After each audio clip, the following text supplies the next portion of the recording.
Hello students, hope you're doing well. I will be your teacher for this lecture. In this lecture, we will talk about organisms and population.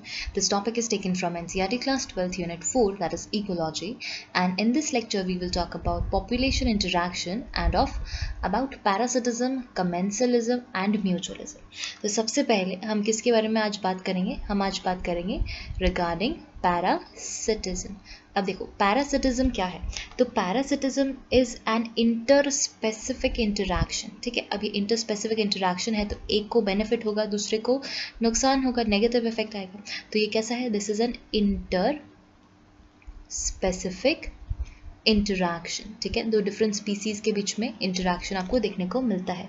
ठीक है, in which one species parasite depends on the other, in which जो one species है, one species depends upon one species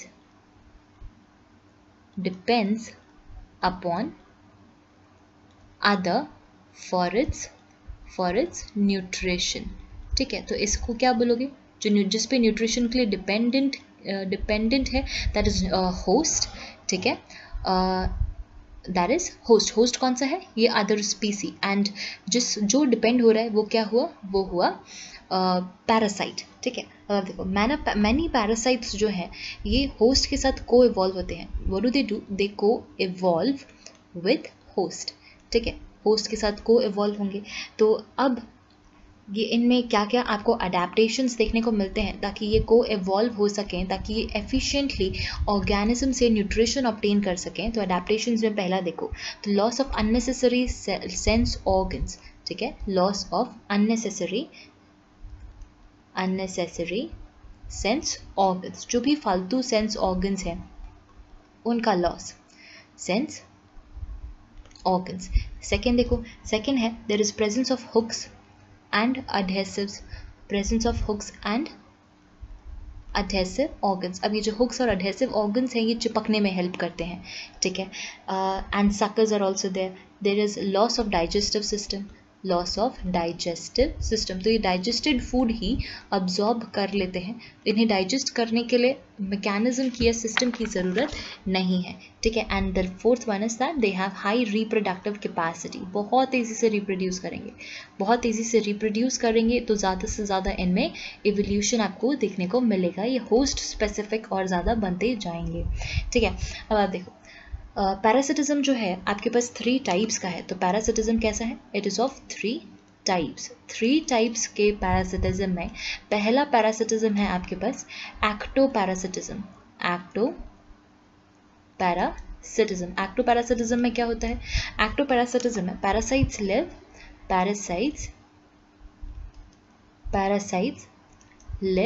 outside the body.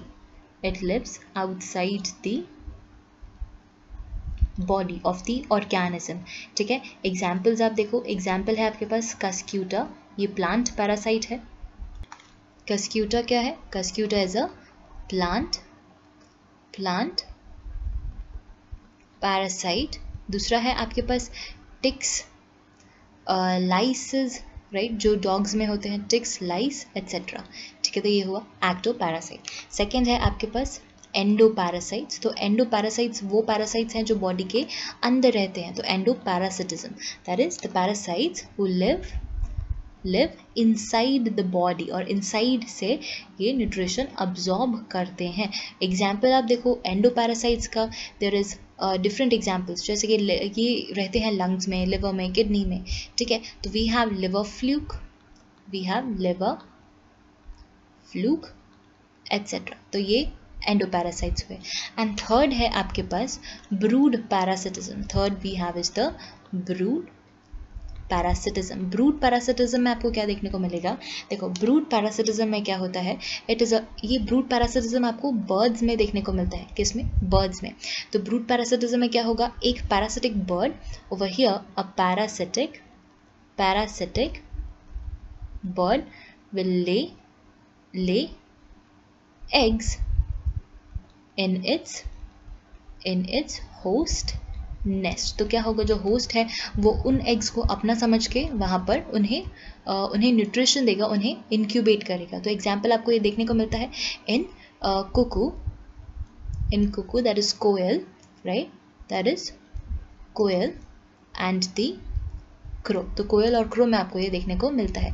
अब ये adaptation कैसा हुआ कि जो प्रेडेटर का जो एग है वो सेम टू सेम प्रे के एग की तरह दिखने लगा. ठीक है, तो this is all about predation. अब सेकंड है आपके पास commensalism. Second we have is the commensalism. तो commensalism is a type of interaction जिसमें one species benefited और दूसरे को ना कोई harm हो रहा है ना कोई benefit. ठीक है, तो this is plus and zero. One is benefited, one is benefited and second one is neutral, right?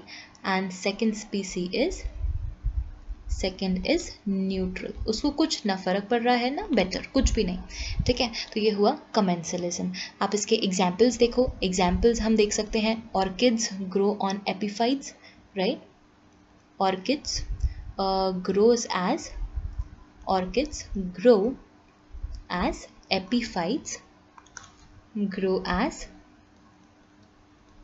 epiphytes, दूसरा आप एग्जाम्पल देखो जैसे कि barnacles on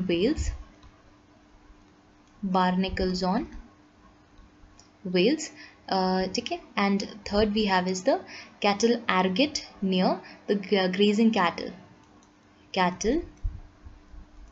ergot feeds near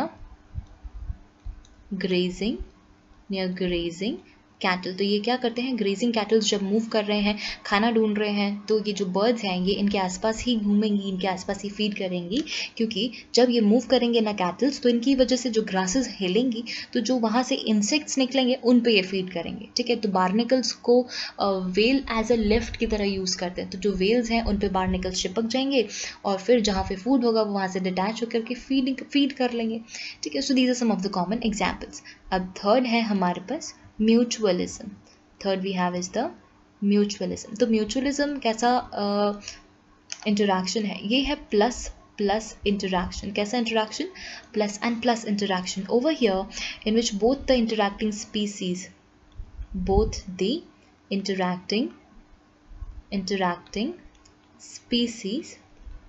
are benefited. दोनों को ही benefit हो रहा है. Both the interacting species are benefited. ठीक है, और दोनों एक दूसरे के बगैर अपना लाइफ साइकिल कंप्लीट नहीं कर सकते. एग्जाम्पल्स देखो. एग्जाम्पल्स में we have is the lichens. तो लाइकेंस किसकी म्यूचुअल इंटरैक्शन की वजह से बने हैं? तो ये बने हैं by interaction of fungus and alga. ठीक है, तो जो आप देखो एल्गा है ये क्या करेगा, ये इसको न्यूट्रिशन प्रोवाइड करता है. कैसे? ये it provides protection and it prepare food. कैसे? क्योंकि ये फोटोसिंथेसिस कर सकता है. और फंगस क्या करेगा? It provides nutrients. ठीक है, ये आसपास से न्यूट्रिशन अब्जॉर्ब करके उसको प्रोवाइड करेगा. तो इट प्रोवाइड्स न्यूट्रिएंट्स. तो ये दोनों points, this is happening in the lichens. Second आप इसका एग्जाम्पल देख सकते हैं, that is in case of mycorrhiza. Second example that we have is mycorrhiza किसके बीच में इंटरैक्शन है? तो mycorrhiza is an interaction, mutualistic interaction between fungi and the roots of higher plants. ठीक है, तो रूट्स क्या करेंगी? जो फंजाई है सेम इसे न्यूट्रिशन प्रोवाइड करेगा अब्जॉर्ब करके. इट प्रोवाइड्स न्यूट्रिशन और जो रूट्स हैं ये इसे शेल्टर प्रोवाइड करती हैं. It provides shelter and essentially it provides the sugar. It provides shelter and food, right? अपन ऐसे लिख सकते हैं. चलो ये एग्जाम्पल हुआ. और थर्ड अपन एग्जाम्पल लेंगे अबाउट पॉलिनेशन. ठीक है, अब पॉलिनेशन में आप देखो, पॉलिनेशन में हमें एक स्पेशल टाइप का एग्जाम्पल देखने को मिलता है. वो है अबाउट मेडिटेरेनियन